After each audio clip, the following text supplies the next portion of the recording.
তুমি তো কোনোদিনও এই ড্রেস পরে আসো না, আবার এত রাতে হয় চুড়িদার পরো, হয় শাড়ি পরো। কি করতে চাইছো এত রাতে? এত রাতে এসেছি, একটা জিনিস খেতে খুব ইচ্ছে করছে। কি খেতে? সেটা বেশিরভাগ সব মানুষই খেতে ভালোবাসে, আর আমিও একদম পুরো লাভার বলতে গেলে। সেটা কি যে এত রাতে পাওয়া যায়? এত রাতে পাওয়া যায়।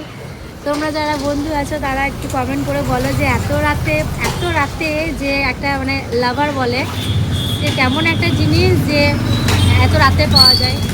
এখন প্রায় 10টা বাজে, এত রাতে এসেছে। এই দেখো সব দোকান বাজার সব বন্ধ, এত রাতেও আমাকে নিয়ে এসেছে স্টেশনের কাছে। কি খেতে? বিরিয়ানি খেতে। এত রাতে এসেছো রয়্যাল বিরিয়ানিতে, বিরিয়ানি খাবে বলে। তোর এত রাতে বিরিয়ানি খাওয়ার ইচ্ছা হয়েছে। চলো বিরিয়ানি। চলো আমি কিছু বলবো না, তুমি বলবে। চলো চলো চলো, আমি তো বলছি তুমি এগো, চলো চলো।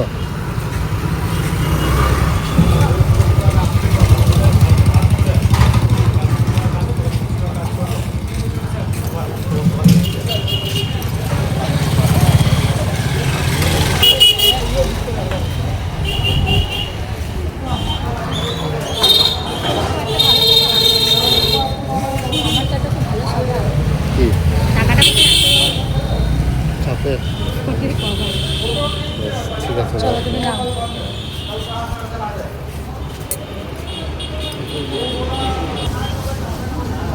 কলকাতার রয়্যাল বিরিয়ানি। বিরিয়ানি শেষ হয়ে গিয়েছিল, তো আবার বিরিয়ানি চলে গিয়েছিল, এসেছে। সরি আমি নিয়ে চলে এসেছে। তোমাদের যদি কারোর বিরিয়ানি খেতে ভালো ভালো লাগে বা ভালোবাসো, তো আমি বলবো বোলপুরের মধ্যে এই যে আমাদের কলকাতা রয়্যাল বিরিয়ানি দারুণ সুন্দর বানায়, খুবই টেস্টি বানায়, আর দেওয়ার ওপরও নির্ভর করে, অনেকটা বেশি পরিমাণেও দেয়। তো আমার খুব ভালো লাগে, আমি বিরিয়ানি খেতে এলে কলকাতা বিরিয়ানিটাই টেস্ট করি বা খাই। অ্যাড্রেসটা? অ্যাড্রেসটা হচ্ছে তোমাদের যে স্টেশন রোডের কাছে পেয়ে যাবে, বড় করে সামনে লেখা আছে কলকাতা বিরিয়ানি। কলকাতা। টাটা।